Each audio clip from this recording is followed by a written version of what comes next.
Iniciemos el estudio de la victimología. Expliquemos algunos antecedentes históricos de la evolución de la victimología. En la época grecorromana la víctima tuvo mayor consideración social, y que incluso alcanzó un rol protagónico en la investigación criminal, pero con el correr de los años y el desarrollo del Estado y el derecho penal, fue teniendo una participación de segundo orden, centrándose el proceso penal más en el autor del crimen o el delincuente. A fines del siglo XIX surgió dentro del positivismo cierta preocupación por la reparación del daño sufrido por las víctimas. Al respecto, Rafael Garófalo publicó un pequeño trabajo denominado Indemnización a las víctimas del delito 1887, planteando que las víctimas de los delitos debían, seguramente, tener derecho a mayores simpatías que la clase de los delincuentes, que parece ser la única de que los actuales legisladores se preocupan. En el siglo XX existen algunas aproximaciones respecto a la víctima del delito. En las décadas de los 30 y 40 podemos ver a Franz Exner con su obra Biología Criminal 1939, quien consideró a este participante delictivo como un elemento fundamental de la criminogénesis, al decir que en muchos delitos la víctima es una pieza especialmente importante de la situación del acto. Hay algo así como una actitud personal de llegar a ser víctima de una acción delictiva de tipo determinado.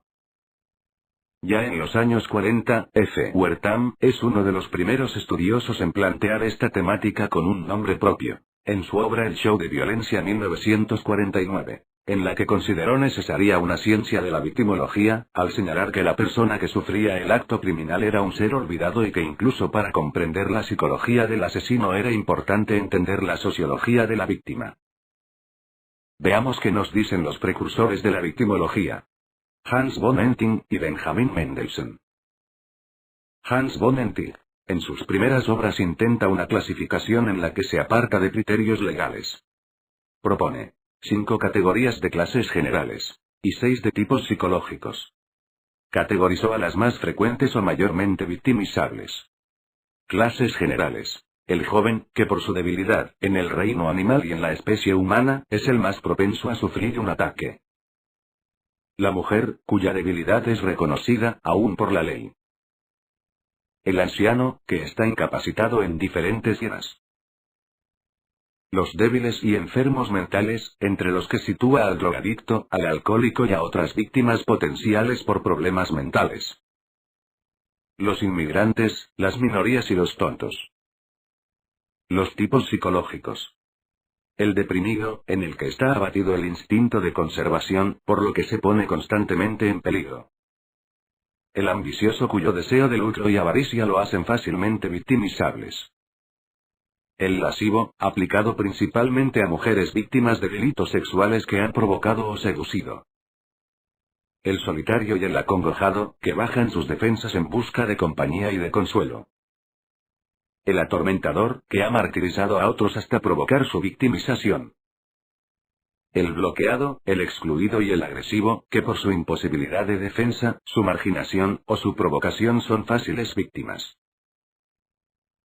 Posteriormente, en la parte final de su obra el delito da un tratamiento diferente, y sin intentar propiamente una clasificación, divide a las víctimas según 4 criterios: la situación, los impulsos y la eliminación de inhibiciones, la capacidad de resistencia y la propensión a ser víctima. Clasificación según criterios. Situaciones de la víctima. Víctima aislada. Víctima por proximidad. Impulsos y eliminaciones de inhibiciones de la víctima. Víctima con ánimo de lucro. Víctima con ansias de vivir. Víctimas agresivas.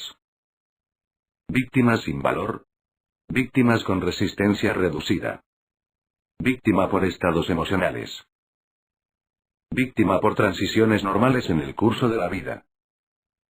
Víctima perversa. Víctima bebedora. Víctima depresiva. Víctima voluntaria. Víctima propensa. Víctima falsa. Víctima inmune. Víctima hereditaria. Víctima reincidente. Y víctima que se convierte en autor.